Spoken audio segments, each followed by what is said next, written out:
કારણ કે જે ફળ સતયુગની અંદર, દ્વાપર યુગમાં કે ત્રેતા યુગની અંદર હજારો વર્ષો સુધી તપશ્ચર્યા કરવા પછી મળતું હતું, એ ફળ અત્યારે કલિકાલની અંદર માત્ર ભગવત નામ લેવાથી ને મળી જાય છે. અને આ કલિકાલ એક સમુદ્ર જેવો છે કે જેની અંદર કદાચ આપણને ધક્કો મારી દેવામાં આવે તો આપણને જો તરતા ન આવડતું હોય અને એક વખત પણ જો આપણે શ્વાસ છોડી દઈએ તો આપણે ડૂબવા લાગીએ.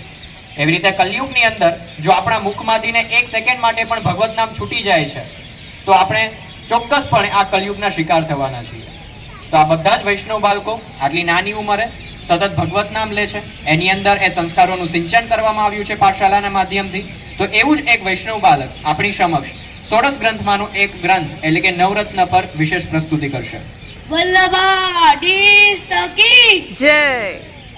જય જય નર્મદ પ્રણામ અને સર્વે વૈષ્ણવને મા જય શ્રી કૃષ્ણ.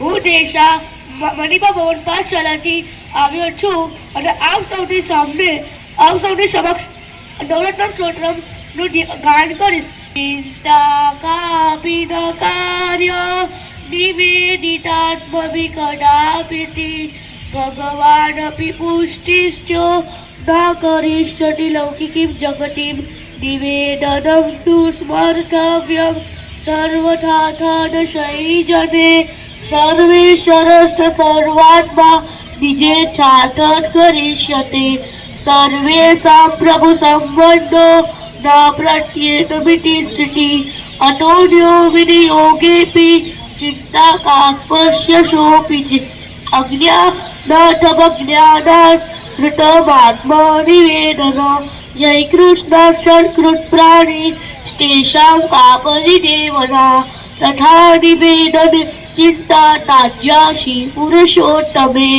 વિનિયોગેપી સાત્યાજ્યા સમર્થો હરિસ્વતઃ લોકે સ્વાસ્તમ તથા વેદે હરિસ્તુ ન કરિષ્યતિ પુષ્ટિ માર્ગર્ષિતો યશ માર્ગ સાક્ષીનો ભવતાખિલા સેવા કૃતિર ગુરોરાજ્ઞા પાદનમ વા હરિચ્છયા અતઃ સેવા પરમ ચિત્તમ વિદાયસ્તિ તામ સુખમ ચિત્તોર્વેદમ વિદાયાપી હરિ અધ્યત કરિષ્યતિ તથૈવ તસ્ય લીલેભી બટવાં ચિંતાં મૃજં ત્વજે તસ્માत् સર્વાત્મના નિત્યં શ્રીકૃષ્ણ શરણં મમ વદનભિરેવ સતં સ્થેયમિત્યેવ મે મિતિ ઇતિ શ્રી વલ્લભાચાર્યજી નવરત્ન સ્તોત્રમ સંપૂર્ણ.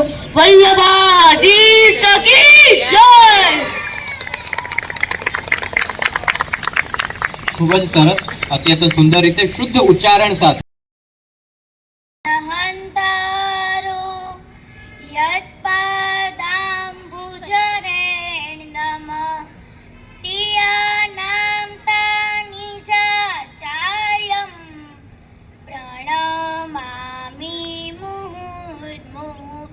પાસે આવે છે. દમલાજીએ પૂછ્યું કે મહારાજ, આપે રામાનંદ પંડિતનો ત્યાગ કર્યો અને શ્રીનાથજીએ પક્ષ લીધો, તો હવે જીવનો અંગીકાર ક્યારે કરશો? શ્રી મહાપ્રભુજીએ કહ્યું, વૈષ્ણવો અપરાધ નહીં કરે તો લાખ જન્મમાં એનો અંગીકાર કરીશ. આ વાત વૈષ્ણવ દ્વારા રામાનંદ પંડિત જાણે છે. રામાનંદ પંડિત પ્રસન્ન થઈને કહે છે કે લાખ જન્મે મારો અંગીકાર તો કરશે. પછી રામાનંદ પંડિતની બુદ્ધિ સુધારી, વૈષ્ણવોના અપરાધથી ડરવા લાગ્યા. પંડિતનો અહંકાર હતો તે ગયો, દીનતા આવી. પછી સપને દ્વારા લાખ જન્મે ભોગાવી શ્રી મહાપ્રભુજીએ તેનો અંગીકાર કર્યો. આ વાર્તામાંથી આપણને બોધ મળે છે કે શ્રી મહાપ્રભુજી વૈષ્ણવોને પ્રાણથી પ્યારા છે, તેથી વૈષ્ણવોના અપરાધથી બચવું. પિતા પુત્રને બોધ આપતા સજા કરે તેમ શ્રી મહાપ્રભુજી વૈષ્ણવને બોધ આપવા સજા કરે છે. રામાનંદ ભ્રષ્ટ વ્યકુળ અવસ્થામાં પણ શ્રી ઠાકોરજીને સમર્પિત ખાનપાન કરે છે, તેથી વૈષ્ણવોને સમર્પ્યા વગર કશું જ ન લેવું.